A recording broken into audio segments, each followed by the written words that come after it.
মাথার ঘুমিয়ে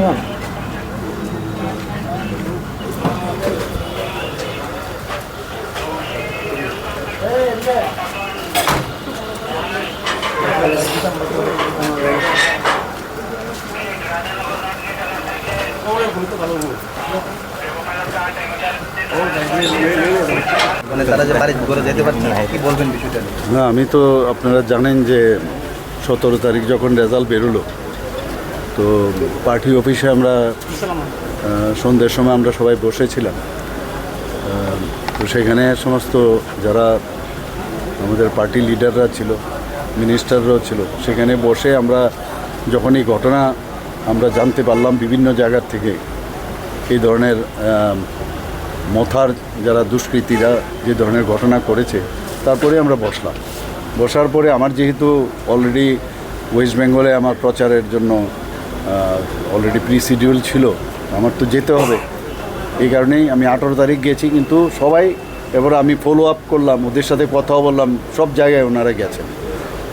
এখানে আজকে এসছি, প্রচুর আমাদের কার্যকর্তারা রয়েছে এবং তাদের ফ্যামিলিও অনেকে এখানে দেখলাম, ওদের সাথে কথা হয়েছে। তো সব ঘটনা শুনলাম। এখানে পুলিশ থেকেও যারা ডিএম পুলিশ, ওরা পুলিশ অফিসার সবাই ছিলেন এখানে। তো এদের কথাবার্তা শুনে আমি বললাম যে কোনো অবস্থায় আইনের শাসন, যেভাবেই হোক আইনের শাসন ত্রিপুরাতে আমরা এটাকে অ্যাস্টাবলিশ করব। একটা ইলেকশন হবে, আর ইলেকশনের পরে এগুলো তো কত বছর ধরে আর চলবে। 2021-ও এরকম হয়েছে, এর আগে তো হতোই, কংগ্রেসের সময়ও ছিল, সিপিএমের সময় তো প্রতি বছর।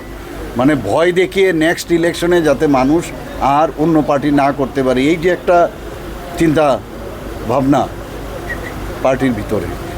আমি এটা বলছি না যে আমাদের পার্টির মধ্যেও যদি এই ধরনের কেউ করে থাকে, তাকেও আইনের শাসনের মধ্যে নিয়ে আসতে হবে। আমরা আইনকে নিয়ে কথা বলবো।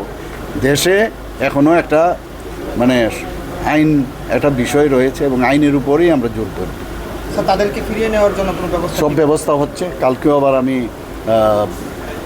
ডিজিপি সাহেব, চিফ সেক্রেটারি মহোদয় এবং অন্যান্য আরও যারা আমাদের মিনিস্টাররা আছেন, তাদেরকে নিয়ে আমি বসবো। এইভাবে চলবে না, এইভাবে চলতে দেব না।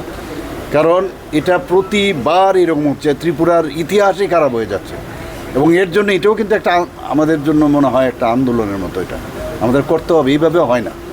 আপনারা যদি শুনেন, মানে যেসব কাহিনী শুনলে সত্যি দুঃখ লাগে যে এটা কি মানে এইভাবে কি চলতে দেওয়া যায়। তা আমি যা বলার, কালকে আমি ডিজিপি সাহেবকে ডাকবো, আমাদের চিফ সেক্রেটারিকে ডাকবো, ল ডিপার্টমেন্ট থেকে ল সেক্রেটারি থেকে শুরু করে সবাইকে নিয়ে আমি বসবো। That cannot be tolerated. পরিষ্কার মানে আইনের শাসন। আমি বলছি না যে আমরা মানে তাদের মারের পরিবর্তে মার দেব, এরকম আমি কোনোদিন, আপনারা নিশ্চয়ই দেখেছেন, আগেও আমি বলেছি, আমাদের পার্টি সবসময় বিশ্বাস করে যে শান্তির কথা। কেউ যদি এদিক সেদিক করে, আপনারা দেখেছেন আমাদের পার্টিরও অনেককে আমি অ্যারেস্ট করিয়েছি। কাজেই আমরা এখানে একটা শান্তির বাতাবরণ আমরা তৈরি করতে চাই। হয়তোবা টাইম লাগবে, আর ইলেকশনের রেজাল্ট হবে। আমরা 2,08,000-এর মতো প্রায় আমরা এই জনজাতি যারা আছেন, তারা কিন্তু ভারতীয় জনতা পার্টিকে ভোট দিয়েছেন, ওনাদেরকে 4 লাখের উপরে দিয়েছেন।